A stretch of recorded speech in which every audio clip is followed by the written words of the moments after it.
Youth Congress പ്രതിഷേധത്തിനിടെ വൈദ്യുതി post ഒടിഞ്ഞ സംഭവത്തിൽ police കേസെടുത്തു. യൂത്ത് കോൺഗ്രസ് പ്രവർത്തകർക്കെതിരെയാണ് പൊതുമുതൽ നശിപ്പിച്ചതിന് കേസ്.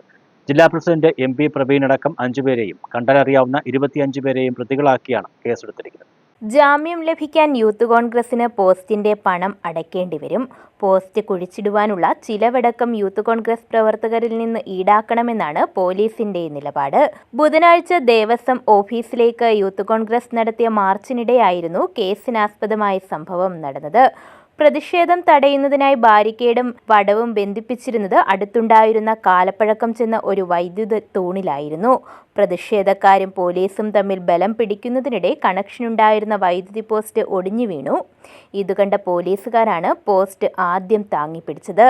സമരം നിർത്തി യൂത്ത് കോൺഗ്രസ് പ്രവർത്തകരും സഹായത്തിനെത്തി. അതിനിടയിൽ നീളമുള്ള ഏണിയുമായി ഒരാൾ ഓടിയെത്തി. പോസ്റ്റ് ഏണിയിൽ താങ്ങി നിർത്തിയപ്പോഴേക്കും KSEB ഉദ്യോഗസ്ഥരെത്തി ലൈനും ഓഫാക്കി. പോലീസിന്റെയും യൂത്ത് കോൺഗ്രസ് പ്രവർത്തകരുടെയും സമയോചിതമായ ഇടപെടലിൽ വൻ അപകടമാണ് ഒഴിവായത്. ഫയർഫോഴ്സ് സ്ക്വാഡ് എത്തി പോസ്റ്റ് അവിടെ നിന്ന് നീക്കം ചെയ്തതിന് പിന്നാലെ വീണ്ടും യൂത്ത് കോൺഗ്രസ് പ്രവർത്തകർ മുരാരി ബാബു ജോലി ചെയ്തിരുന്ന ഓഫീസിലേക്ക് ചാടിക്കയറുകയും അവിടെ ചാണകവെള്ളം തളിക്കുകയും ചെയ്തു. പോലീസിന്റെ അനാസ്ഥയിലാണ് വൈദ്യുതി പോസ്റ്റ് തകർന്നുവെന്നാരോപിച്ച് യൂത്ത് കോൺഗ്രസ് പ്രവർത്തകരും നിയമ നടപടികളുമായി മുന്നോട്ടു പോയേക്കുമെന്നാണ് സൂചന. News bureau, Harippad.